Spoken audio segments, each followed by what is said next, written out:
3 दिवसीय आहान नाट्य समारोह के इस चौथे संस्मरण में आप सभी का स्वागत है। आज 22 फरवरी 2026 को हमारी प्रस्तुति है कथा सागर। 3 लघु नाट्य प्रस्तुतियां हैं जिसमें पहली है वैष्णव की फिसलन, जिसके लेखक हैं हरिशंकर परसाई। नाट्य रूपांतरण है राजेश कुमार का। मुगलों की सल्तनत बख्श, ये हमारी दूसरी प्रस्तुति है, जिसके लेखक हैं भगवती चरण वर्मा। नाट्य रूपांतरण राजेश कुमार। तीसरी प्रस्तुति आवाज का नीलाम, लेखक नाट्य रूपांतरण धर्मवीर भारती। और मंच पर हैं वैष्णव के रूप में पीयूष पांडा, हीरो नरेटर एवं अन्य पात्र के रूप में सौरभ लोधी, दिवाकर, पीयूष पांडा, सेठ बाजौरिया, सौरभ लोधी। और हमारी इन तीनों ही प्रस्तुतियों यानी कि कथा सागर की निर्देशक हैं शोभा चटर्जी। तो साथियों, आगे बढ़ते हैं और शुरू करते हैं आज की हमारी प्रस्तुति कथा सागर। सभी दर्शकों से निवेदन है कि अपने फ़ोन को साइलेंट कर लें या वाइब्रेशन में कर लें, और यदि आपके साथ बच्चे हैं तो उन्हें अपने नियंत्रण में रखें।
आइए भैया, आज का काम चालू करते हैं।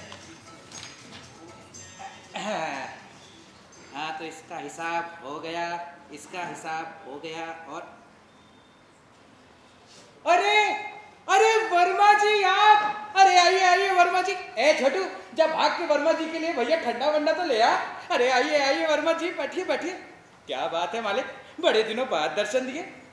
अच्छा, बिटिया की शादी में व्यस्त है। अरे कोई बात नहीं, बताइए कब है बिटिया की शादी? अच्छा, अरे तो चिंता काहे करते हैं, जैसे आपकी बिटिया वैसे हमारी बिटिया। भाई वैष्णव के दरबार में आ गए हैं तो समझिए सारी चिंताएं विष्णु विष्णु हरे हरे। अरे आप तो आदेश कीजिए मालिक। लेकिन वर्मा जी, मैं कह रहा था कि वो गिरवी में क्या रखेंगे, चेन चूड़ी या लाइए लाइए। अरे वाह वाह वाह वर्मा जी, माल तो बड़ा चोखो लगता है। भाभी जी का होगा। अरे कोई बात नहीं, जैसा आपके पास वैसा वैष्णव के पास। अरे कोई बात, चलेगा। अरे चलेगा क्या वर्मा जी, ये तो दौड़ेगा। आप तो बस एक काम करिए, ये यहाँ पे दस्तखत कर दीजिए। ये देखिए, मुनीम जी ने दस्तावेज भी लिख दिया है। रामलाल वर्मा बल्द श्यामलाल वर्मा ने भगवान विष्णु बल्द नामालूम से उधार लिया। लीजिए, चिरैया बिठा दीजिए। अच्छा, थॉम्स ग्रेजुएट हैं, अंगूठा लगाएंगे? कोई बात नहीं मालिक, अंगूठा लगा दीजिए। अरे आपसे बढ़कर थोड़ी है, ये लीजिए। हाँ, एक मिनट ये यहाँ लगा दीजिए। अरे वाह वाह वाह, कितना सुंदर अंगूठा है आपका। एक मिनट। हाँ, ये लीजिए वर्मा जी पैसे। चलिए कराइए धूमधाम से बिटिया की शादी। चलिए, राम राम। अरे हाँ वर्मा जी, अरे भाई बिटिया की शादी का निमंत्रण देना नहीं भूलिएगा। शादी में आशीर्वाद देने आऊंगा। विष्णु विष्णु हरे हरे। चलिए। भाई साहब, भगवान विष्णु के पिता के नाम की तलाश में हूँ। अरे ससुरा मिल ही नहीं रहा। मिल जाए तो बल्दियत सुधर जाए, कागज पक्के बन जाए। क्योंकि क्या है कि 2 नंबर का पैसा बहुत हो गया है। इसे 1 नंबर का बनाने की कोई जुगत तो लगानी ही पड़ेगी, वरना ये 2 नंबर का पैसा तो बढ़ता ही जाएगा। और भैया बढ़े भी क्यों ना, एक धंधा थोड़ा ही है भाई। शेयर है, एजेंसियां हैं, एक्सपोर्टर हूँ और स्टॉकिस्ट भी तो हूँ। जब चाहे माल को दबा लिया, बाद में ऊंचे दाम पर ब्लैक कर दिया। सब प्रभु की कृपा से हो रहा। मुझे तो लगता है प्रभु भी 2 नंबर ही है। हाँ, अरे भाई 1 नंबर ही होते तो ऐसा करने देते क्या? हाँ भाई, तो क्या करे 2 नंबर ही पैसे का। अरे 1 नंबर के चक्कर में मंदिर बनवाए, 2 नंबर का और बढ़ गया। अरे गुरुद्वारा लगवाया, लंगर लगवाया, प्याव चलवाया, क्या क्या नहीं करवाया। लेकिन ये 2 नंबर का पैसा तो बढ़ता ही गया, बढ़ता ही गया और बढ़ता ही गया। प्रभु, अंदर की बात तो तू ही जानता है। अब तू ही बता कि मैं क्या करूं। प्रभु,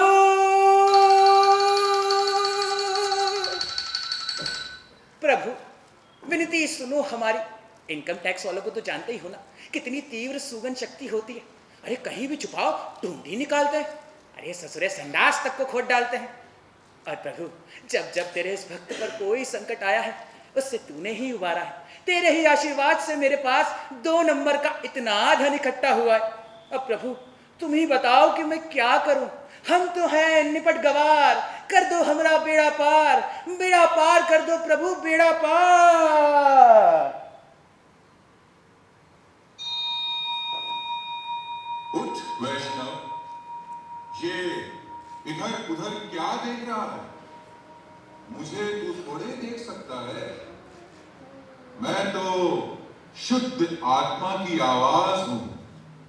और मूर्ख, आत्मा की आवाज का कोई रूप नहीं होता। होता है केवल एहसास। तो एहसास कर और सुन। अधम माया जोड़ी है, तो माया का उपयोग भी सीख। ऐसा कर, तू एक बड़ा सा होटल खोल। वो तेरी समस्या का निदान है।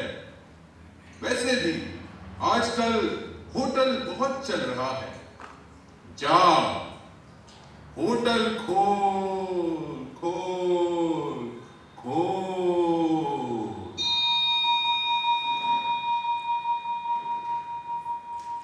वाह प्रभु, हम तो हैं अनाड़ी, पर तुम हो असली खिलाड़ी।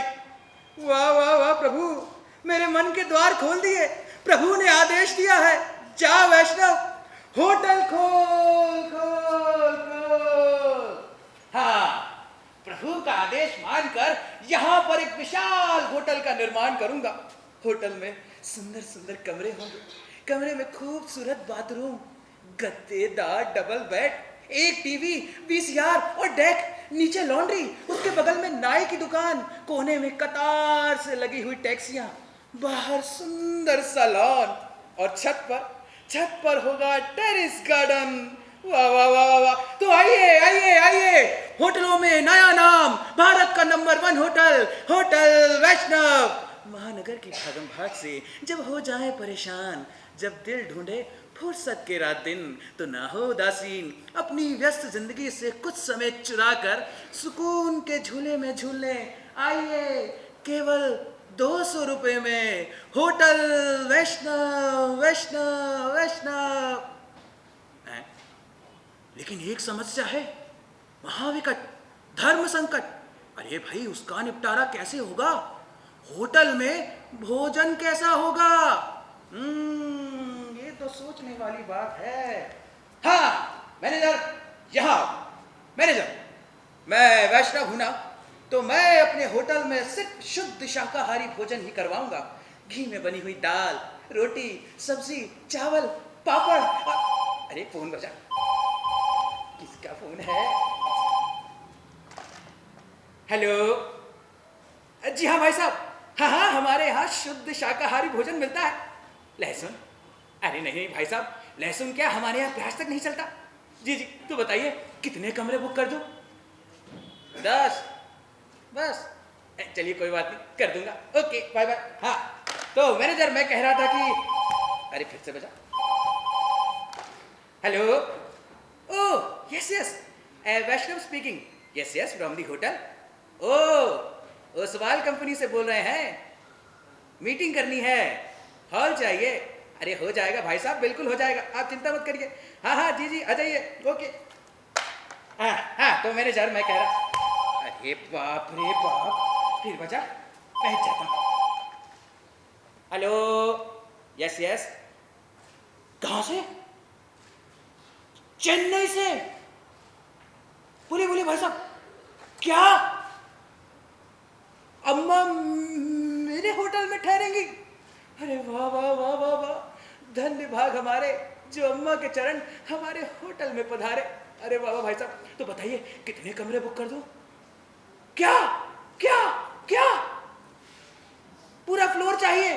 अरे वाह वाह भाई साहब, जी जी पूरा फ्लोर बुक कर दूंगा, आ जाइए। और बताइए भाई साहब, साथ में 6 ट्रक भी? अरे कोई बात नहीं भाई साहब, बहुत बड़ी जगह है हमारे पास। जी जी, चप्पल जूते बनियान सब रखने की जगह है। अरे आप तो आ जाइए आ जाइए, हाँ हाँ ओके बाय बाय। वाह वाह वाह वाह प्रभु, प्रभु पूजू चरण तुम्हारे, तुम्हारी कृपा से होटल चल निकला है। अरे कितने बड़े बड़े लोग आए हैं, बड़ी बड़ी कंपनियों के सेठ, एग्जीक्यूटिव, लीडर ऑन, मंत्री, वाह वाह वाह वाह वाह। हाँ, एक काम करता हूँ, मैनेजर यहाँ जाओ, विजिटर्स लॉबी में म्यूजिक सिस्टम का प्रबंध करो। अरे भाई वो जहाँ पे विजिटर्स बैठते हैं, हौले हौले म्यूजिक बजता रहना चाहिए। तो जाओ बजाओ बजाओ। तेरा राम जी करेंगे मेरा वाह। उदासी मन काहे को करे, तेरा राम जी करेंगे मेरा क्या बात है क्या बात है, वाह वाह प्रभु, तुम हो अगम अपार, तुम्हारी महिमा अपरंपार। तुम्हारे बताए रास्ते पर चल रहा हूँ प्रभु, खूब सारा धन इकट्ठा हो रहा है, समाज में प्रतिष्ठा बढ़ रही है, और तो और प्रभु राजनीति में भी पकड़ मजबूत हो रही है। विष्णु विष्णु हरे हरे। क्या बात है। अरे जीएम साहब, अरे जीएम साहब ये क्या कर रहे हैं? अरे भाई आपको आने की क्या जरूरत थी, कमरे में टेलीकॉम लगा है, तनिक खुनिया देते, भक्त सेवा में हाजिर हो जाता। क्या हुआ जीएम साहब, आप बड़े असंतुष्ट से लग रहे हैं? अरे भाई आप तो हमारे होटल के पुराने कस्टमर हैं, आपके तो हमारे होटल में कितने एहसान है। और क्या हुआ जीएम साहब, आप इतना तो गुस्से में कहा है? अरे शांत हो जाइए शांत हो जाइए, शांत शांत शांत। हुआ क्या ये तो बताइए, क्या किसी वेटर ने आपके साथ कोई गुस्ताखी की? नहीं तो भोजन में किसी प्रकार की कोई दिक्कत? क्या कह रहे हैं, इतने बड़े होटल में घास फूस खाने नहीं रुका हूँ? अरे घास फूस क्यों भाई, हमारे होटल में तो तरह तरह की डिश बनती है, साउथ डिश, नॉर्थ डिश, मलाई चाप, मलाई कोफ्ता, मलाई पनीर, और या जो आप कहे मालिक। क्या नॉन वेज? Non veg? अरे राम राम राम राम राम राम राम, नॉन वेज वो भी मेरे होटल में? अरे मालिक ये सब हमारे होटल में नहीं बनता। तो ढाबा खोलूं, आधुनिक होटल क्यों खोला? मेरे होटल में कोई नहीं ठहरेगा। अरे नहीं नहीं मालिक ऐसा मत करिए, देखिए देखिए मैं तो जो भी कर रहा हूँ प्रभु के आदेश पर कर रहा हूँ, ये सब कुछ मुझे भगवान विष्णु ने दिया है, मैं भला वैष्णव धर्म के विरुद्ध कैसे जा सकता हूँ? अरे जीएम साहब गुस्सा न करिए गुस्सा न करिए, अच्छा ठीक है, वो मैं प्रभु से नतमस्तक होकर पूछ कर बताता हूँ। जी प्रभु,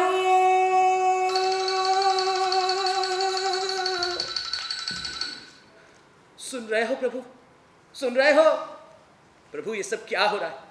मैंने तो वैष्णव भोजन का प्रबंध किया है, लेकिन ग्राहक लोग तो मांस मांगते हैं, नॉन वेज। विष्णु विष्णु, मैं तो बड़ी दुविधा में पड़ गया हूँ। हरे हरे, मुझे इससे उबारो, कोई जुगत भिड़ाओ, शिवम शीघ्रम, कोई मार्ग दिखाओ प्रभु, कोई मार्ग दिखाओ। वैष्णव शांत रहे, वैष्णव हिम्मत मत हार, मेरी बात ध्यान से सुन। मूर्ख, गांधी जी से बड़ा वैष्णव इस युग में कौन हुआ है? गांधी जी का भजन है, वैष्णव जन तो तेने कहिए, जे पीर बराई जाने। तू होटल में रहने वालों की पीर को क्यों नहीं समझता? उन्हें इच्छा अनुसार भोजन नहीं मिलता, इनकी पीर तू समझ और इस पीर को दूर कर, दूर कर, दूर कर।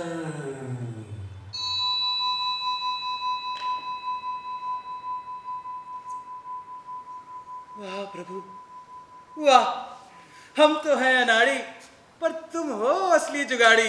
क्या जुगत भिड़ाई है प्रभु, क्या जुगत भिड़ाई है।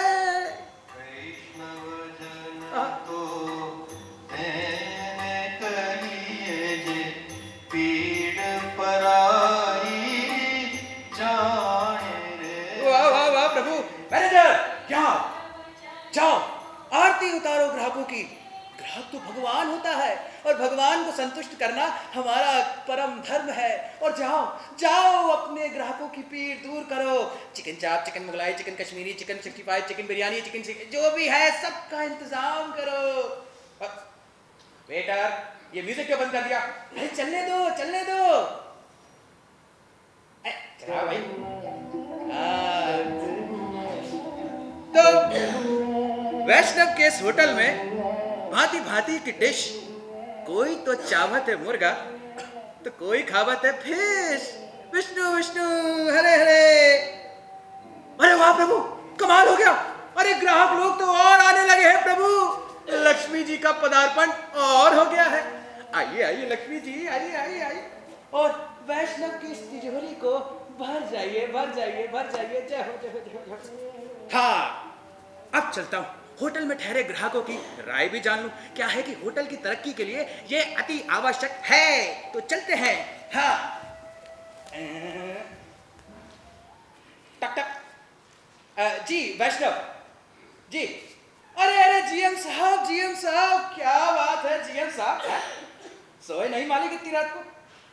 अच्छा, टीवी देख रहे हैं? क्या देख रहे हैं? ओहो, मैडोना का डांस। क्या बात है।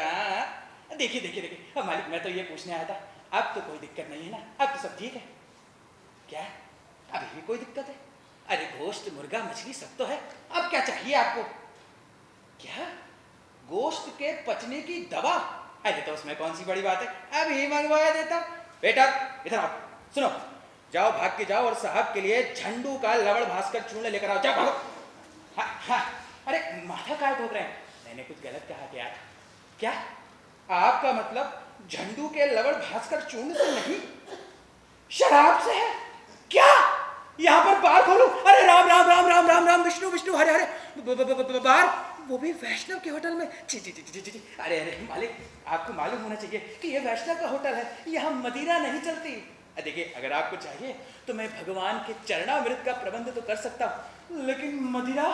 अरे अरे जीएम साहब गुस्सा मत होइए, गुस्सा मत होइए। अरे मेरा होटल छोड़ के मत जाइए, मैं आपके पैर पड़ता हूँ, मेरी बात तो सुनिए। अच्छा अच्छा ठीक है ठीक है ठीक है। प्रभु से पूछ के बताता हूँ। प्रभु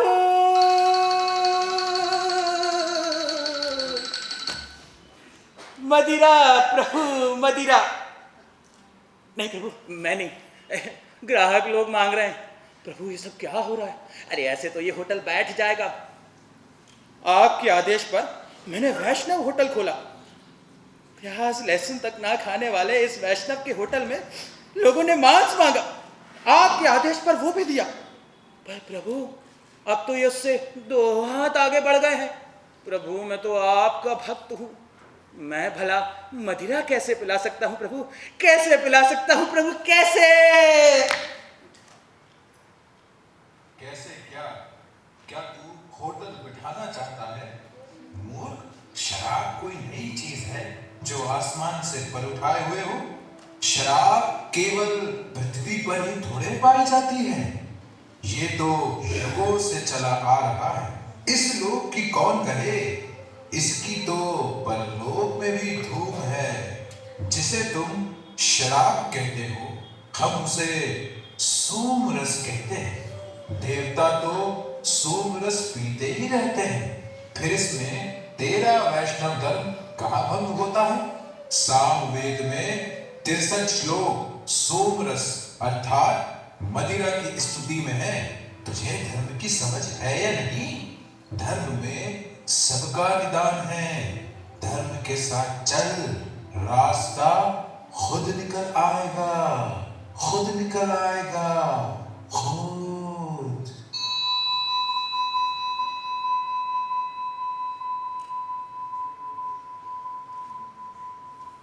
वाह प्रभु, तुम मदिरा हम पानी, ये बात हमने अब जानी। वाह वाह वाह प्रभु, क्या बढ़िया बात कही है आपने। मैनेजर, यहाँ पर एक शानदार बार का प्रबंध करो। बार में सारी देशी विदेशी शराब मंगवाओ। Aristocrat, Peter Scotch, McDowell, Old Monk, जितनी तरह की शराब है वो ला के इस बार में रखो। सुनो, माहौल को थोड़ा खुश मिजाज, खुश करने के लिए हल्के हल्के, हौले हौले कोई गीत, कोई गजल, चलने दो चलने दो चलने दो। हंगामा है क्यों बरपा, थोड़ी सी जो पीली है। हंगामा है क्यों बरपा, थोड़ी सी जो पीली है। अरे अरे साहब, आपका हमारे होटल में स्वागत है। आइए आइए आइए आइए साहब, आइए। देखिए साहब, अब तो आपके पचाने के लिए यहाँ शानदार बार भी खुलवा दिया। मुझे लगता है अब तो मेरे होटल में कोई कमी नहीं है। होटल तो अच्छा है ना? अरे थैंक यू। मांस भी है, मुर्गा भी है, मदिरा भी है, सब कुछ है। क्या कह रहे हैं? ये मरा हुआ गोश्त है? हाँ भाई साहब, जानता हूं कि ये मरा हुआ गोश्त है, और ये भी जानता हूं कि भाई मरा हुआ गोश्त ही तो खाया जाता है। क्या आपको जिंदा गोश्त चाहिए है?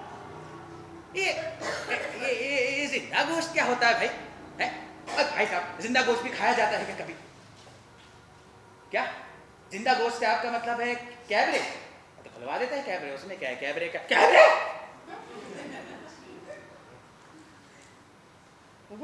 कैबरे वो जिसमें वो औरत छोटे छोटे कपड़े पहन के नाचती है। विष्णु विष्णु हरे हरे, विष्णु विष्णु हरे हरे। अरे बाप रे बाप भाई साहब, ये हमारे इधर नहीं चलता। अरे किराया बढ़ाने की बात नहीं है यार, बात धर्म की है। पूजा पाठ करने वाला वैष्णव आदमी हूं मैं, मेरे होटल में ये सब। अरे भाई साहब कहाँ जा रहे हैं? अरे उल्टे पाव भागे मत जाइए, मेरी बात सुनिए। अच्छा सुनिए तो, अरे सुनिए भाई साहब मेरा होटल छोड़ के मत जाइए। अरे सुनिए तो, बताता पूछ के बताता।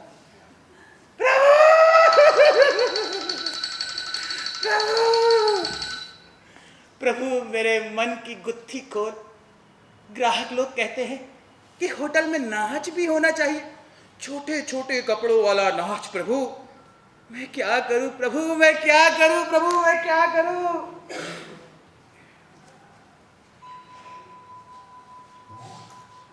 तू उर्वशी, मेनका, रंभा को भूल गया? क्या करती है ये अप्सरा स्वर्ग में? तू क्या सोचता वे वहां कीर्तन करती हैं? अरे मूर्ख, इंद्रलोक में जब देवतागण मदिरा पीकर अपनी सुध बुध खो बैठते हैं तो उन्हें भी तेरे ग्राहक की तरह जिंदा गोश्त की तलब लगती है, और तब शुरू होता है अप्सराओं का नृत्य। फिर तुझे क्या संकोच है? कैबरे भी तो नृत्य की ही एक विधा है, एक कला है, और कला पर कोई प्रतिबंध नहीं होना चाहिए। जा, प्रारंभ कर, प्रारंभ कर, प्रारंभ कर।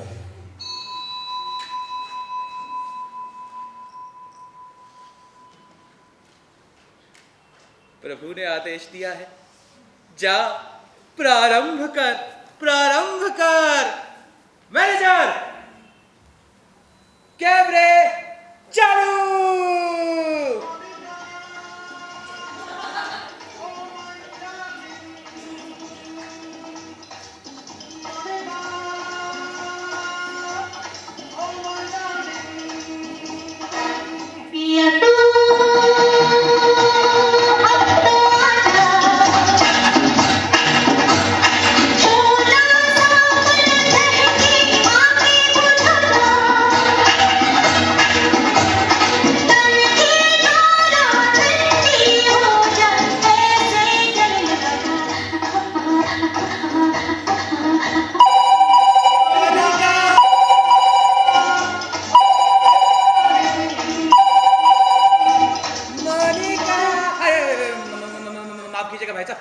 सॉरी।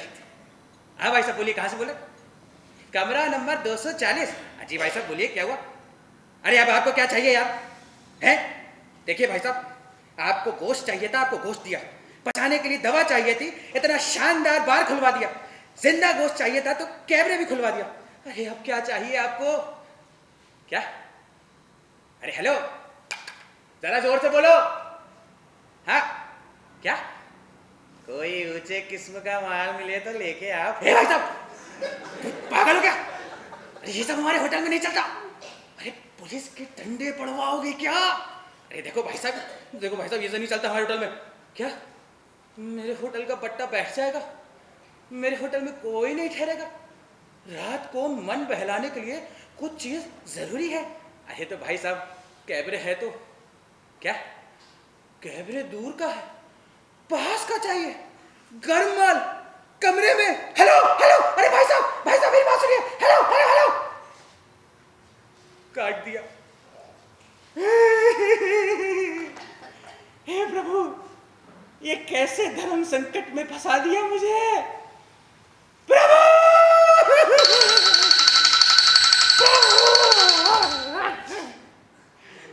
हे चक्रधारी, ये कैसी लीला है तुम्हारी? है प्रभु, अब तो हद ही हो गई है। ग्राहक लोग नारी मांगते हैं, नारी, पाप की खान। और प्रभु आप तो जानते ही हो, जितना हो सकता है मैं तो उन सबसे दूर ही रहता हूं, पर ग्राहक मांग रहे हैं। प्रभु मैं क्या करूं? प्रभु मैं क्या करूं? प्रभु मैं क्या करूं? तुझे क्या करना है? कुछ नहीं करना है, बस खजुराहो को देख, अजंता एलोरा की गुफाओं में घुस, उसमें बनी मूर्तियों की काम क्रीड़ाओं को देख, मुनि वात्स्यायन का काम सूत्र पढ़। वहां वासना नहीं है, वो पाप की खान नहीं है, सृजन का भंडार है, सृष्टि का संसार है। मूर्ख, ये तो प्रकृति और पुरुष का संयोग है, इसमें क्या पाप क्या पुण्य। चलता है तो चलने दे, चलने दे, चलने दे।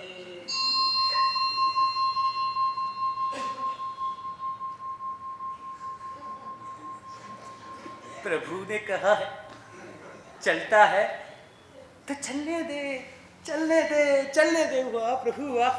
बेटा इधर आओ, सुनो। आधी रात को अगर किसी को वो चाहिए हो ना, वो समझ रहे हो? हाँ, लहर पेप्सी। अगर किसी को भी आधी रात को लहर पेप्सी चाहिए हो तो चुपचाप इंतजाम कर देना। और सुन, पुलिस वालों से जरा बच के। और हाँ, 25% भेंट प्रभु के नाम की भी ले लेना, क्योंकि क्या है कि ये होटल उन्हीं के एरिया में तो आता। चल भाग। वाह प्रभु वाह, अद्भुत तेरी प्रभुताई। माला फेरी फेरी जुग भया, धनिक भया ना कोई। ढाई आकर धर्म का, पढ़े सो धनिक होए। क्या बात है भाई साहब, कोई दिक्कत है आपको? नहीं आप हंस रहे हैं, कुछ कहना चाहते हैं क्या? चलिए मुझसे ना सही, बाजू वाले से तो बोल ही रहे होंगे कि देखो देखो वैष्णव किस तरह फिसल रहा है। पहले गोश्त, फिर मदिरा, फिर कैबरे और अब औरत। यानी फिसलन दर फिसलन। तो माफ कीजिएगा भाई साहब, आपने हमारे धर्म को ठीक से पढ़ा नहीं है, और अगर पढ़ा है तो उसे ठीक से पचाया नहीं। देखिए, जिसे आप वैष्णव की फिसलन कह रहे हैं वो तो धर्म की चितवन है। अरे धर्म के सहारे लोगों ने बड़ी बड़ी सत्ता पाली। मैंने एक छोटा सा होटल खोल लिया तो कौन सा पहाड़ टूट पड़ा? और कौन कह रहा है कि वैष्णव धर्म छूट रहा है? अरे भाई, वैष्णव धर्म का तो बरोबर पालन हो रहा है, और धंधा भी एकदम चोखो चल रहा है। और एक पते की बात बताओ भाई साहब, जब से धंधे को धर्म से जोड़ा है तब से धंधा विष्णु विष्णु हरे हरे।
आप हीरो जी को जानते हैं? अरे बोलिए ना, आप हीरो जी को जानते हैं? नहीं, नहीं जानते। अरे ये तो बड़े आश्चर्य की बात है कि आप हीरो जी को नहीं जानते। दरअसल हीरो जी को जानने वालों में अधिकांश का मत यह है कि हीरो जी पिछले जन्म में विक्रमादित्य के नवरत्नों में से एक तो जरूर रहे होंगे, पर अपने किसी पाप के कारण उन्हें इस जन्म में हीरो जी की योनि प्राप्त हुई। मैं आपको बता दूं, हीरो जी की दुनिया है ना, मौज और मस्ती की बनी। जब भी शराबियों के साथ बैठकर शराब पीने की बाजी लगाई, हर दम जीते। और अफीम उसके आदि तो नहीं है, लेकिन मिल जाए तो इतनी खा लेते हैं जिससे पूरा खानदान का खानदान स्वर्ग या नरक की यात्रा कर सकता। भांग वो तो पेट भरकर पीते हैं, और चरस और गांजे के नशे में तो साधु बनते बनते बचे। एक बार एक व्यक्ति ने उन्हें संखिया खिलाया, ये सोचकर कि पृथ्वी से एक भार कम हो जाएगा। लेकिन जनाब अगले ही दिन वो उसके दरवाजे पर आ धमके और कहा, यार कल का नशा नशा था, राम दुहाई जो आज भी वही करवा दो। लेकिन उस व्यक्ति के पास संख्या मौजूद ना थी। क्या हीरो जी से मिलना चाहते हैं?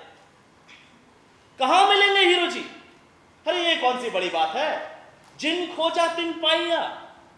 वो जो माल गोदाम के पीछे चाची की चाय की दुकान है ना, अरे वही तो है उनका परमानेंट अड्डा। अरे जब भी जाइए आराम से टुर्रा पीते हुए मिल जाएंगे।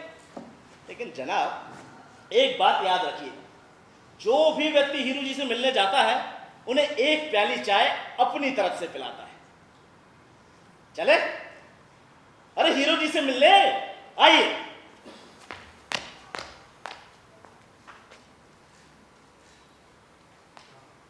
उस रोज जब हम वहां पर पहुंचे तो हीरो जी कोने में आराम से आंखें बंद किए हुए कुछ सोच रहे थे। हम बाकी सारे लोगों में भी बातचीत शुरू हो गई। पार्टी, पॉलिटिक्स, रिजर्वेशन, मंदिर, मस्जिद, यहां फिर ये सब बातें घूम फिर कर आ पहुंची दानवराज बलि पर। जनाब ये तो कलयुग है। अरे यहां तो लोग लिखकर भी मुकर जाते हैं, लेकिन एक युग था जब लोग अपने वचनों का पालन करते थे। अरे दानवराज बलि ने वचनबद्ध होकर सारी पृथ्वी को दान कर दिया था। अरे पृथ्वी का है, स्वयं खुद को भी दान कर दिया था। अरे कर दिया था कि नहीं? बोलिए, कर दिया था कि नहीं? हाँ क्या बोले, जरा फिर से तो कहना। हीरो जी, हाँ जी, हम कह रहे हैं कि त्रेता में तो कुछ और ही बात थी, कलयुग में धर्म कर्म सब लोप हो गया। अरे त्रेता में तो दानवराज बलि ने वचनबद्ध होकर अपना सब कुछ दान कर दिया था। हाँ वो तो ठीक है, लेकिन तुम कलयुग की बात कर रहे थे ना, तो हम सुनाते हैं तुम्हें, और त्रेता की नहीं, यही कलयुग की बात बताएंगे। अरे कलयुग में तो एक आदमी की कही हुई बात को उसकी 7 पीढ़ियां तक निभाती गई, यहां तक कि वो पीढ़ी नष्ट हो गई, लेकिन उसने अपना वचन नहीं तोड़ा। हाँ? अरे हम लोग आश्चर्य में पड़ गए। अरे पूछना ही पड़ा। हीरो जी, कलयुग में किसने इस प्रकार अपने वचनों का पालन किया? लौंडे हो ना लौंडे, दिन भर सीटियां बाजी से फुर्सत मिले तब तो कुछ जानोगे पूछोगे। जानते हो अंग्रेजों के हाथों मुगलों की सल्तनत कैसे गई? नहीं तो ला निकाल बीड़ी। बीड़ी तो नहीं है, जा चाची से मांग के ला। ठीक है हीरो जी, उसमें क्या बड़ी बात है? बीड़ी पियो गणेश की, खांसी कबहू न होए, लड़की छेड़ो कोतवाल की, फांसी कबहू न होए। वाह गुरु वाह, सही जा रहे हो, सही जा रहे हो। ला ला। लीजिए हीरो जी। अरे वाह हीरो जी, हाँ जी। अंग्रेजों की सल्तनत कैसे गई? अबे अंग्रेजों की सल्तनत नहीं गई, मुगलों ने अंग्रेजों को अपनी सल्तनत बख्श दी थी। अच्छा, हाँ। मुगलों ने बख्श दी थी? कैसे कैसे बताइए जरा। कैसे? हाँ तो सुनो, एक थे शहंशाह शाहजहां। ले अब तुम पूछोगे कि हीरो जी ये शहंशाह शाहजहां कौन थे? हाँ हाँ है ना? हाँ, हाँ। तो शहंशाह शाहजहां वही थे जिन्होंने अपनी मुमू, मुमू हाँ? अरे मुमताज, अच्छा मुमताज। ओह, ये फिल्म वाली मुमताज नहीं, बेगम मुमताज। अरे भाई साहब, ये आजकल के लौंडों को ना फिल्मों के सिवाय कुछ सूझता थोड़ा ही है। तो शाहजहां ने जिस बेगम मुमताज के लिए आगरे का ताजमहल बनवाया था, उनकी लड़की शहजादी रोशन आरा एक दफे बीमार पड़ी थी और उसे एक अंग्रेज डॉक्टर ने अच्छा किया था। शहंशाह शाहजहां ने उस अंग्रेज डॉक्टर को कलकत्ते में तिजारत करने की, यानी कि व्यापार करने के लिए कोठी लगवाने की इजाजत दे दी थी। अब ये तो आप सभी को पता ही होगा, है ना? तो असल कहानी क्या थी कि भाई हमारी शहजादी रोशन आरा, वही शहंशाह शाहजहां की लड़की, वही शहजादी रोशन आरा एक दफे जल गई थी। अरे बहुत ज्यादा नहीं जली थी, हाथ में थोड़ा सा जल गई थी बस, लेकिन जल तो गई थी वो शहजादी। तो जनाब बड़े बड़े वैद्य, बड़े बड़े हकीमों को बुलवाया गया, इलाज किया गया, मगर कोई उन्हें ठीक ना कर सका। और भला शहजादी को कौन ठीक कर सकता था? वह शहजादी थी ना, लोग उनके घाव पर लगाते थे लेप, और लेप लगाने से होती थी जलन। अब जलन होती थी तो शहजादी घाव को धुलवा डालती थी। अब भला शहजादी को रोकने वाला कौन था?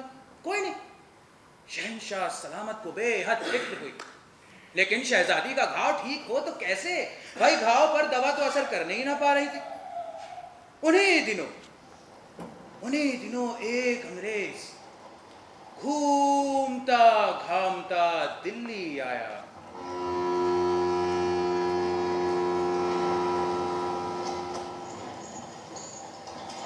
दुनिया देखे हुए, घाट घाट का पानी पिए हुए, धूर्त, चालाक, मक्कार, उसे शहजादी की इस बीमारी की खबर लग गई।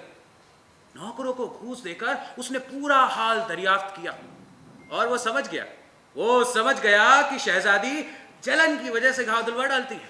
वो सीधे गया शहंशाह सलामत के पास और उनसे कहा, your highness, I am a doctor. मैं शहजादी का इलाज करना चाहता हूं, मुझे भी मौका दीजिए। और उसने इलाज अपने हाथों में ले लिया। उस अंग्रेज ने शहजादी के घाव पर लगाई एक दवा, और उस दवा से जलन तो दूर, उल्टे घाव पर ठंडक पहुंची। अब भला शहजादी उसे क्यों धुलवाती? घाव ठीक हो गया। जानते हैं वो दवा कौन सी थी? बताइए, जानते? नहीं जानते? अरे मैं बताता हूं, वो दवा थी भाई साहब वैसलीन। जी हाँ, वैसलीन। अरे वही वैसलीन जिसका आज घर घर में प्रचार है। वैसलीन, डब्बेदार टोपीदार वैसलीन। जले पर लगाइए, जलन से राहत पाइए, और चेहरे पर लगाइए, झुर्रियों से निजात पाइए। वैसलीन। तो जनाब उस अंग्रेज ने शहजादी के घाव पर लगाई थी वैसलीन, और घाव आप ही ठीक हो गया। बादशाह सलामत बेहद खुश हुए और उन्होंने उस अंग्रेज से कहा,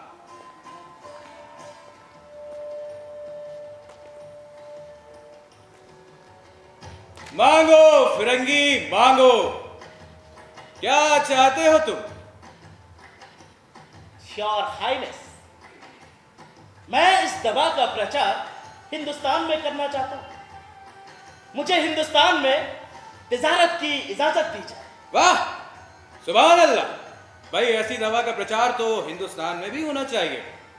मंजूर। और मांगो फिरंगी, और मांगो। तुमने हमारी लपटे जिगर को ठीक किया है, बेखौफ मांगो। योर हाइनेस, मैं एक तंबू तानना चाहता हूं जिसके नीचे इस दवाई के पीपे इकट्ठे किए जाएंगे। जहां बना ये हुक्म दे कि तंबू के नीचे जितनी जमीन आएगी वो अंग्रेजों को बख्श दी जाए। मंजूर।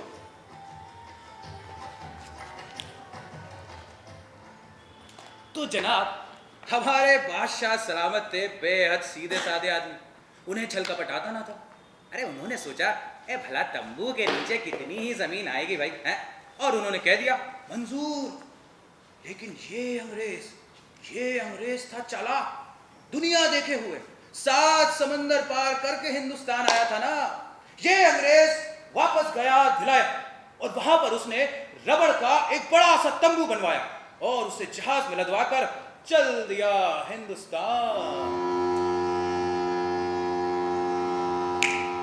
हिंदुस्तान पहुंचकर उसने वो तंबू लगवाया कलकत्ते में। तंबू का रंग था नीला। तो जनाब तंबू लग गया कलकत्ते में। लेकिन लेकिन लेकिन लेकिन विलायत से जो पीपे आ रहे थे, उन पीपों के अंदर वैसलीन नहीं थी। उन पीपों के अंदर भरा था एक एक अंग्रेज जवान, मैं बंदूक और हथियारों से लैस। तो जनाब वो सारे पीपे रखवा दिए गए तंबू के नीचे। अब जैसे जैसे पीपे जगह घेरने लगे, वैसे वैसे तंबू को बढ़ाकर उतनी जगह घेर दी गई। तंबू बढ़ता गया, बढ़ता गया, बढ़ता गया और तंबू बढ़ते बढ़ते पहुंच गया पलासी। अब पलासी के युद्ध के बारे में तो आप सभी ने पढ़ा ही होगा, है ना? सब झूठ है, मैं सच बताता हूं आपको क्या हुआ था। हुआ ये था कि जब तंबू बढ़ते बढ़ते पलासी पहुंचा था, तो मुगल बादशाह का हरकारा दौड़ा था दिल्ली और बस कह दिया, अरे भैया लड़ाई हुई थी, लड़ाई हुई थी। कोई लड़ाई नहीं हुई थी। उस वक्त क्या हुआ कि जब हरकारा दिल्ली पहुंचा, तो उस वक्त शहनशाह शाहजहां की तीसरी या चौथी पीढ़ी सल्तनत कर रही थी। हरकारा खटाया हुआ जब दिल्ली पहुंचा, तो उस वक्त बादशाह सलामत की सवारी निकल रही थी। हरकारा घबराया हुआ, अंग्रेजों की चालाकी से एकदम हैरान, उसने न जगह देखी न महल, वही सड़क पर खड़े होकर चिल्ला कर कहा,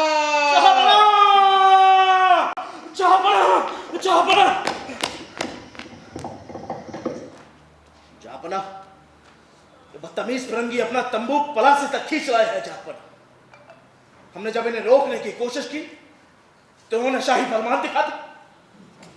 मियां हरकारे, तो हम इसमें कर ही क्या सकते हैं भाई? जितनी जमीन इन फिरंगियों के तंबू के नीचे आ जाए, उतनी जमीन उनकी हो गई।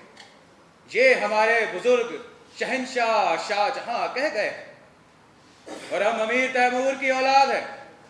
एक बार जो जुबान दे दी वो दे दी।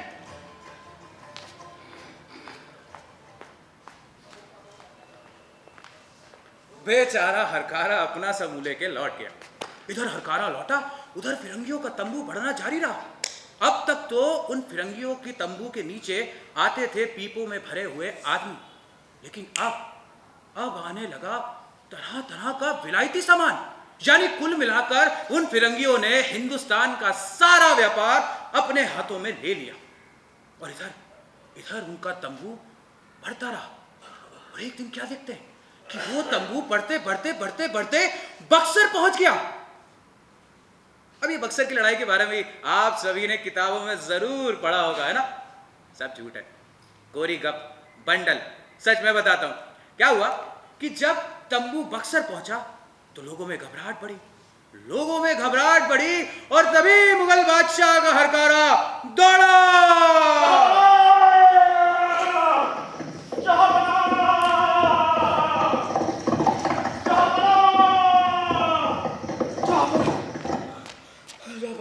अरे मियां हरकारे, क्या हुआ भाई? इतने घबराए हुए क्यों हो?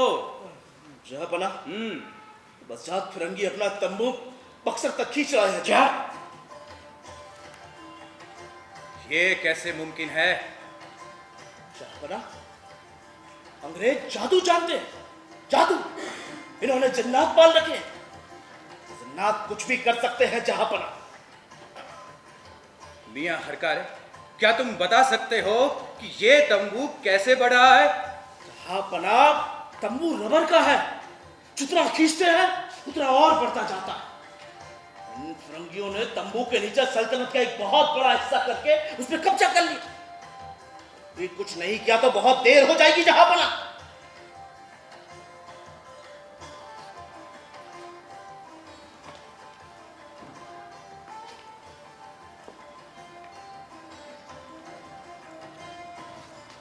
बादशाह सलामत अपने हरम के अंदर जाम के प्याले दर प्याले अपने हलक में उतारते और अंग्रेजों की इन चालाकी के बारे में किश्त दर किश्त अपनी बेगमातों से बयां करते। और इधर अंग्रेजों का तंबू बढ़ना जारी रहा। और एक दिन क्या देखते हैं कि वो तंबू विश्वनाथपुरी काशी के ऊपर तंग गया, जैसे ही बादशाह सलामत को यह खबर मिली, उन्हें बेहद फिक्र हुई। उन्होंने इस समस्या को सुलझाने के लिए दरबारे आम की घोषणा की। लेकिन लेकिन लेकिन लेकिन इधर फिरंगियों का तंबू आगरा पहुंच चुका था और तभी तभी हरकारा दौड़ा।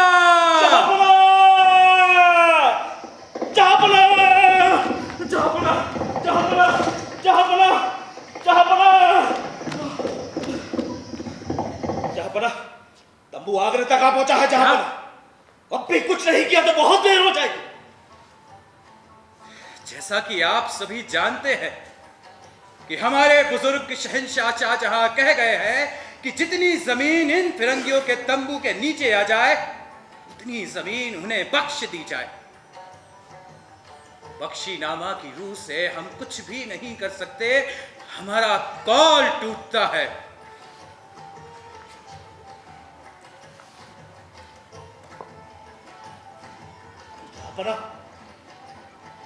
वो दिल्ली आ पहुंचा है। जहां पना वो किले की तरफ बढ़ रहा है। कुछ कीजिए जहां पना, कुछ कीजिए। तंबू किले के भीतर दाखिल हो गया है। जहां पना कुछ कीजिए। जहां पना तंबू तख्तो ताश की तरफ बढ़ रहा है। कुछ कीजिए, कुछ कीजिए जहां पना, कुछ कीजिए, कुछ कीजिए जहां पना। हमने तय कर लिया है कि जो हमारे बुजुर्ग कह गए हैं वही होगा। अगर इन फिरंगियों के तंबू के नीचे दिल्ली आती है तो आए, मुगल सल्तनत जाती है तो जाए, मगर दुनिया ये देख ले कि अमीर तैमूर की औलादें अपने कौल की पक्की रही है। हम दिल्ली अंग्रेजों को सौंपते हैं और अपनी रियाया को दिल्ली खाली करने का हुक्म सुनाते हैं।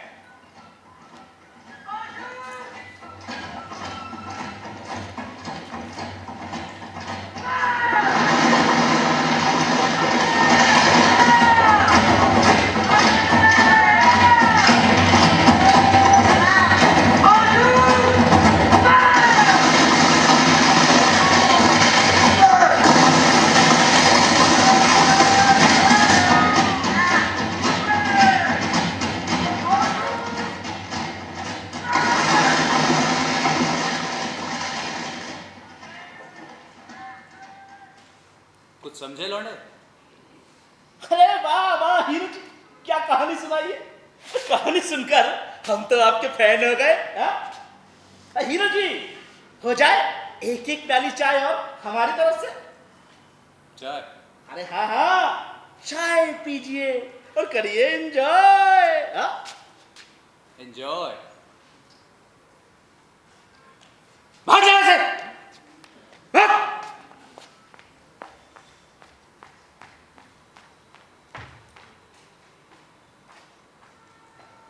मैं यहां अंग्रेजों के खिलाफ जहर उगल रहा हूं, मैं बकबक कर रहा हूं और मैं एंजॉय करूं। अरे मैं क्या जहर उगलूंगा, जहर तो वो लोग उगल के गए हैं भाई साहब। ऐसा करारा थप्पड़ हमारे गालों पे चढ़ के गए हैं जिसकी गूंज आज भी कजाकिस्तान, पोखरन और कारगिल में गूंजती है। अरे मैडम, अब तो ये हमारे घरों में भी घुस आए हैं। Shri Krishna sponsored by Procter and Gamble, Swami Vivekananda brought to you by Pepsodent. अरे और तो और, अब तो ये हमारी भावनाओं का भी स्पॉन्सर करने लगे हैं। एक्वा मिनरल वाटर, गंगा जल से भी ज्यादा शुद्ध, गंगा जल से भी, कैप्टन कुक नमक, आयोडीन युक्त। साले हमारे ही घरों में घुस के हमारी ही नजरों के सामने हमारी ही संस्कृति की धज्जियां उड़ा रहे हैं और ये कहता है कि एंजॉय करो, मजे लो।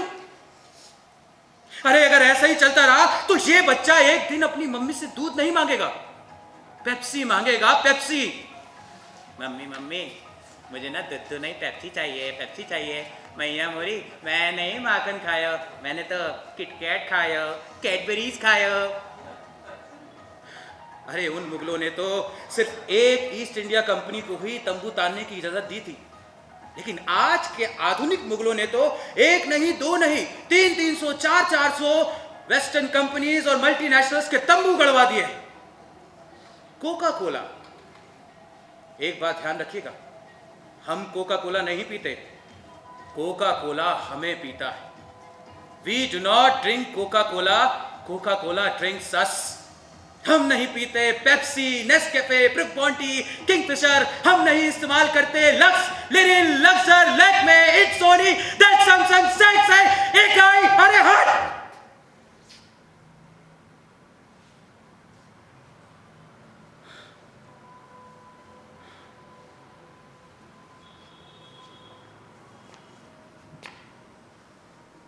तेरी गठरी में लागा चोर, मुसाफिर, जाग जरा, जाग जरा।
Hello doctor. ओ बाजोरिया जी? जी नहीं, दफ्तर नहीं गया जी, घर पे हूँ। नहीं नहीं सॉरी, मैं भी पता नहीं क्या बोल रहा हूँ जी, दफ्तर में ही हूँ मैं, अस्पताल नहीं गया। हाँ इलाज तो आज हो गया उसका। जब मैं लौट के आया तब तो उसे नींद आ चुकी थी। हाँ आज भर का खतरा है, देखते हैं क्या होता है। जी हाँ आप आ जाइए जी। कितनी देर? 5 मिनट, आ जाइए, मैं यही इंतज़ार कर रहा हूँ। बड़ी कृपा जी।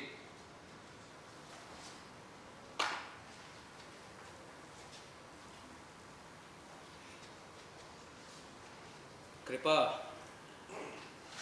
कृपा, बेईमान, कमीना। अरे मैं खूब अच्छी तरह समझता हूं तुम्हारी कृपा। आज जब 10 साल से मैंने अपनी एक एक हड्डी को गलाकर अखबार निकाला, सरकारों से लड़ा, सेठों से लड़ा, जमानतें दी, घर बिक गया मेरा। मेरी बीवी सूख कर कंकाल हो गई,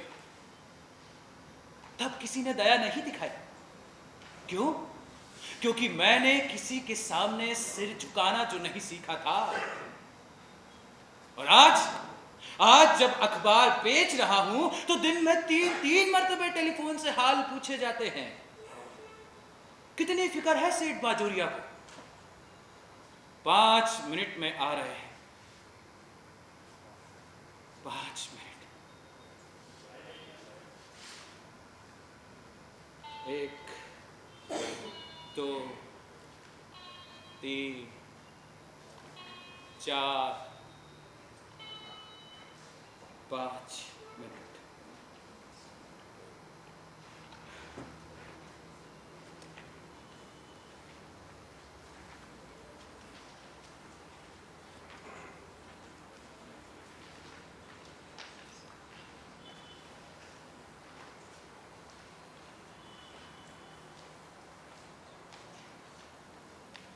बस 5 मिनट और, उसके बाद तुम मेरे नहीं रहोगे। मैं दस्तखत कर दूंगा और तुम बिक जाओगे। कितनी साथ से मैंने तुम्हें निकाला था, कितनी मुसीबतें झेल कर तुम्हें चलाया था। याद है तुम्हें? याद है जब तुम्हारा विशेषांक निकल रहा था और शीला सीढ़ी पर से गिर पड़ी थी, लेकिन मैं उसके पास नहीं था। याद है? याद है जब शीला की दवाई के पैसे से मैंने 70 प्रेस वाला टाइप खरीद लिया था। मैं तुम्हारे लिए सब कुछ भूल गया था, सिर्फ इसलिए ताकि तुम मेरी आवाज बन सको, मेरी भूखी नंगी जनता की आवाज बन सको, सत्य की आवाज बन सको। लेकिन नहीं, अब तुम बाजोरिया की आवाज बनोगे। तुम्हारा नीलाम होगा, सुन रहे हो? तुम्हारा नीलाम होगा। आवाज, आवाज, सच्चाई की आवाज, सच्चाई की आवाज, आत्मा की आवाज। लीजिए भाई साहब, बोली नंबर 6, बोली 6 आना, बोलिए 6 आना, 6.5 आना। अरे वाह, क्या बात है भाई, 6.5 आना, 6.5 आना 1, 6.5 आना 2, 6.5 आना।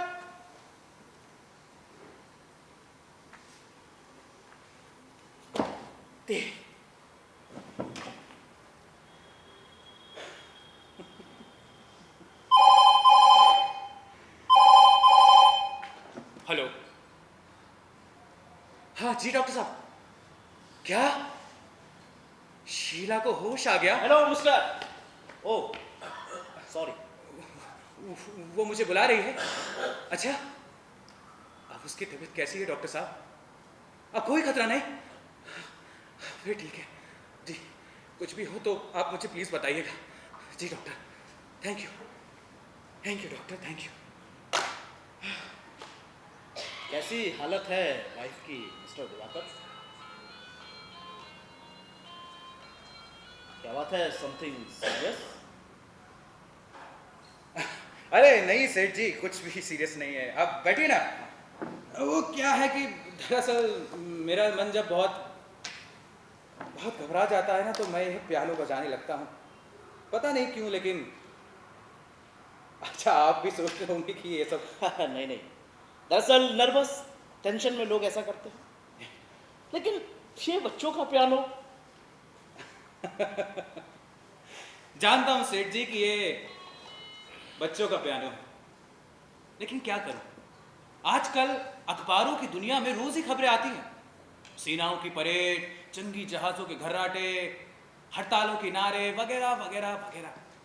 लेकिन मुझे ये सब इतने बेमानी, इतने खोखले लगते हैं जितने इस बचकाने खिलौने के स्वर। लेकिन मुझे लगता है कि इन्हीं ध्वंस और विनाश की आवाजों में कहीं एक नए इंसान की आवाज का भी जन्म हो रहा है। मैंने सोचा उस आवाज को जिंदा रखने के लिए, उसे और ऊंचा उठाने के लिए मैं अपनी हस्ती को मिटा दूंगा। वही आवाज मेरी जिंदगी होगी। और इसीलिए मैंने और अपने अखबार, इसीलिए आपने अपने अखबार का नाम आवाज रखा। जी हाँ, इसीलिए मैंने अपने अखबार का नाम आवाज रखा और उसके लिए अपने आप को बर्बाद कर दिया। लेकिन जनता नए इंसान की आवाज नहीं सुनना चाहती, उसे सच्चाई की आवाज नहीं चाहिए, उसे तो चाहिए शोक कवर, भड़कीले चित्र, रंग बिरंगे विशेषांक, वो सब कुछ जो उसे सेठ बाजोरिया के अखबार में मिलता है। देखिए मिस्टर दिवाकर, इस तरीके का पर्सनल रिमार्क आपको शोभा नहीं देता। दरअसल मेरा इरादा कतई जनता को गुमराह करना नहीं। मुझे पत्रकारिता और साहित्य से इतना लगाव है कि मैं दिन रात इसी के बारे में सोचता रहता। मैं चाहता हूं कि हमारे यहां भी अमेरिका की तरह सजे सजाए अखबार निकले, रंग बिरंगे, सुंदर से सुंदर, सस्ते से सस्ते, उनका सांस्कृतिक स्तर ऊंचा हो।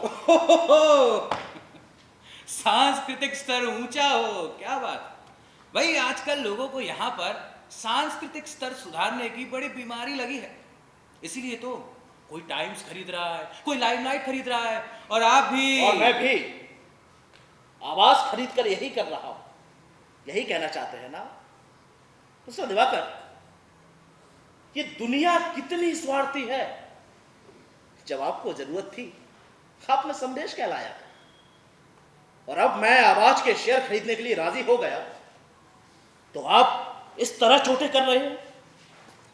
मिस्टर दिवाकर, आप नहीं जानते, आप अपने ही पैरों पर कुल्हाड़ी मार रहे हैं। माफ कीजिएगा सेठ जी, भूल गया था मैं। आप तो ग्राहक हैं, आपकी तो चार बातें भी नहीं, मेरा ये बिल्कुल भी मतलब नहीं था। नहीं नहीं सेठ जी, मैं समझता हूँ। आपने पिछले कई महीनों से मेरी पत्नी के इलाज में पानी की तरह रुपया बहाया है और छी छी छी छी मिस्टर दिवाकर, अरे कैसी बातें करते हैं, हाँ? आपने जितनी मेहनत की है, जितना त्याग किया है, उसके लिए हमारे दिल में कितनी श्रद्धा है, अरे ये आप समझ भी नहीं सकते। और अच्छा होगा सेठ जी कि अगर मैं ना ही समझूं। और वैसे भी आजकल त्याग और बलिदान के दिन भी तो नहीं रह गए। अब कलम की शान, विचारक की आजादी, इन सब का भी कोई मतलब नहीं रहा। अब तो भैया ये आलम है कि अगर मैं आपके अखबार में हूं तो आपका ढोल बजाओ, उसके अखबार में हूं तो उसका। मिस्टर दिवाकर, कम से कम आपसे मैं इस तरह की बात सुनने की उम्मीद नहीं रखता। अरे 5 अखबार हैं मेरे, आप बता सकते हैं मैंने कभी भी किसी भी संपादक पर किसी भी तरह का कोई प्रतिबंध लगाया? बाजोरिया जी, किसी भी आदमी का सबसे बड़ा गुनाह यही होता है कि वो दूसरे आदमी को अपने बारे में सच बोलने पर मजबूर करते हैं। क्या मतलब?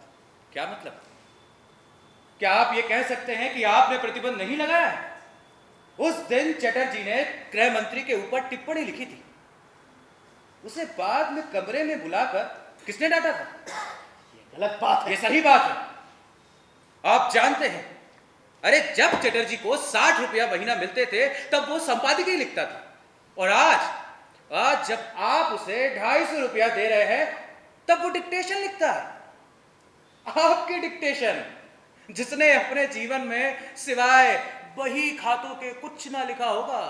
देखिए, लेकिन इसका मतलब है कि हाँ, इसका मतलब तो यह है कि आप तो मालिक हैं, आप तो उसे डांट सकते हैं, उसे जिसने अपने बाल अखबार नवीसी में सफेद कर लिए। मिस्टर दिवाकर, मुझे बड़ा दुख है कि आप भी अधकचरे साम्यवादियों की तरह बातें करने लगे। अरे आप दुनिया को, हर एक चीज को एक ही पहलू से क्यों देखते हैं? अगर मैंने चटर्जी को अपने कमरे में बुलाकर डांटा भी था, इसमें कोई पूंजीवादी राजनीति तो नहीं थी। नहीं जी, उसमें तो गांधीवादी अध्यात्म था। मिस्टर दिवाकर, इसमें गांधीवादी अध्यात्म भले ही ना हो, लेकिन व्यक्तिगत संबंधों की बात तो जरूर थी। अरे गृह मंत्री मेरे मित्र हैं, और क्या आप चाहेंगे कि आपके अखबार में आप ही के मित्रों की बुराई निकले? ओहो, क्या बात है भाई, क्या बात है। तो मतलब गृह मंत्री आज बाजोरिया जी के मित्र हो गए। लेकिन मुझे याद है, सन 42 में वो आपके मित्र नहीं थे। जब पुलिस वाले उन्हें हथकड़ियां लगाकर आप ही के दरवाजे के सामने से ले जा रहे थे, तब तो आप उनसे दौड़कर गले भी नहीं मिले थे। तब तो मुझे याद है, आप मिलिट्री के लिए ठीके ले रहे थे, और यहां आप ही का अखबार अंग्रेज सरकार की खबर छाप रहा था कि कांग्रेस वाले गुंडे हैं। कम से कम वो चटर्जी ने गृह मंत्री को गुंडा तो नहीं लिखा था। चटर्जी की बात को जाने दीजिए ना मिस्टर दिवाकर। अरे उनके साथ बहुत सारी बातें हैं, जिन्हें समझना एक बात और इस तरह व्यंग करना दूसरी बात। खैर, आपका कोई अखबार होता तो। गोया ये आपका अखबार है सेठ जी। हो, मुझसे भूल हो गई, मेरा ये बिल्कुल।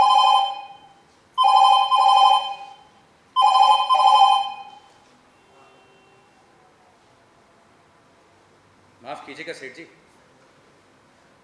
भूल तो मुझसे हो गई। मैंने आज आपको यहां बुलाया था कि आज आपको अखबार बेच ही दूंगा, लेकिन नहीं, भीख मांग कर ये अखबार चलाऊंगा, फर्नीचर बेच कर ये अखबार चलाऊंगा, अपने खून से छापूंगा, लेकिन आपके हाथों ये अखबार नहीं बेचूंगा, नहीं बेचूंगा। मैं आपके एक एक पाई चुका दूंगा। देखिए, आप मुझे गलत समझ रहे हैं। अरे मैं बहुत अच्छी तरह समझने लगा हूं आप जैसे लोगों को। आप जैसे लोग जो होते हैं ना, वो ऐसे, तो ये बड़ी आफत है। हेलो, जी हाँ बोल रहा हूं दिवाकर, बोलिए। क्या नाड़ी डूब रही है? के फाइल लेता हूं। कितने? 3? जी डॉक्टर साहब, मैं अभी लेकर आया। डॉक्टर साहब उसे किसी भी तरह बचाइए। डॉक्टर साहब मैं पहुंच रहा हूँ डॉक्टर साहब, मैं पहुंच रहा हूँ। हे भगवान, 3 के फाइल ले जानी है और एक आती है 45 रुपए की, और मेरे पास, अरे मेरे पैसे कहाँ गए? मेरे पैसे सीरियस? मेरे पैसे, अरे मेरे पैसे कहाँ गए? अरे आप इन्हें लीजिए। मेरे पैसे, अरे इन्हें मेरे लीजिए। पैसे कहाँ गए? क्या करना है आप? इन्हें लीजिए। चलिए जल्दी अस्पताल चलते हैं। आइए मिस्टर दिवाकर, अरे आइए। सेठ जी उसकी हालत ठीक नहीं है सेठ जी। चलिए। आप देवता हैं सेठ जी, आप देवता। मैं ही मूर्ख हो गया था। आपने कितना किया है मेरे परिवार के लिए, मैं ही एहसान फरामोश हो गया। नहीं, ये पेपर आप ही का, मैं इसे पहले बेचूंगा, उसके बाद में मिस्टर। नहीं, मैं तो आपको ये पेपर बेचूंगा। आपने शीला और मेरे लिए बहुत कुछ किया है सेठ जी, मैं एहसान फरामोश नहीं हो सकता। लाइए पेपर लाइए, जल्दी कीजिए सेठ जी, जल्दी कीजिए। लाइए,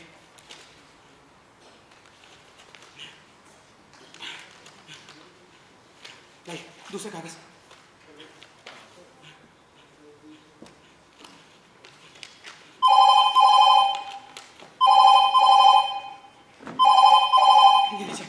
हेलो, हाँ डॉक्टर साहब, मैं बस निकल गया।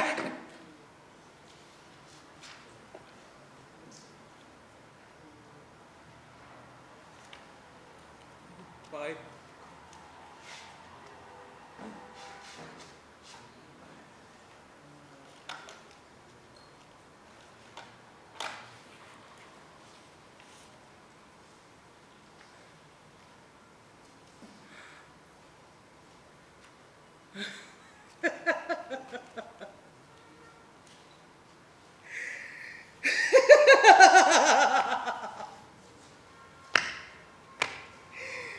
सेठ जी, कितना दयावान है ईश्वर, कैसे मौके पर पांव पकड़ी उसने मेरी मुसीबतें खत्म हो गई दोस्त।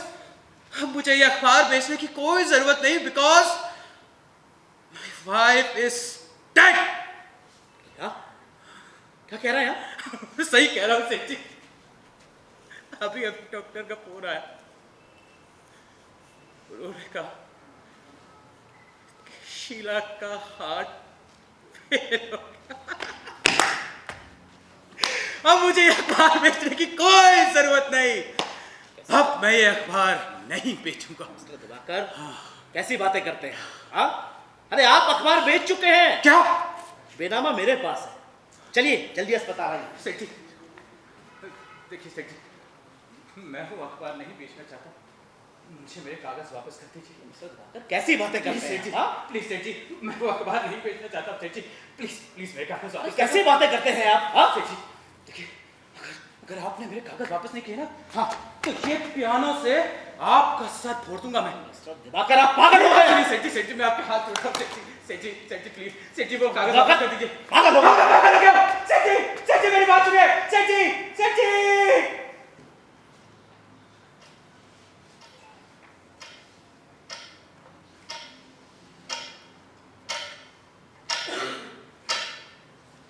वो अखबार अच्छा, शीला की कसम मैं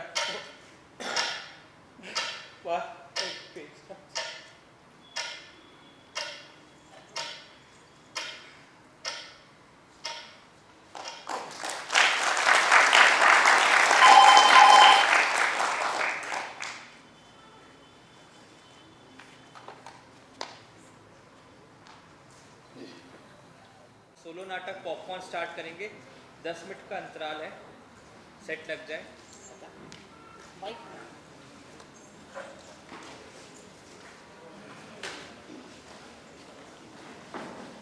आलोक चटर्जी स्मरण की दूसरी शाम आहार नाट्य समारोह में आपने अभी देखा 3 लघु नाट्यों का मंचन, और हम चाहते हैं कि कलाकार मंच पर आ जाएं।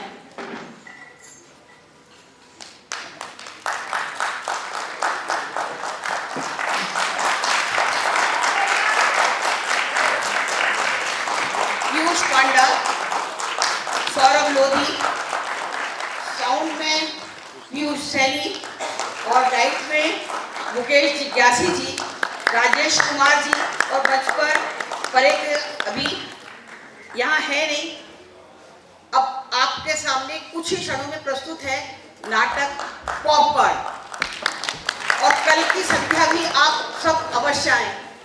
कल है नाटक त्रासदी मानव कौल द्वारा लिखित। नमस्कार। थोड़ा सा इंतजार कर लीजिए, बस 2 मिनट में आपके सामने नाटक प्रस्तुत है पॉपकॉर्न।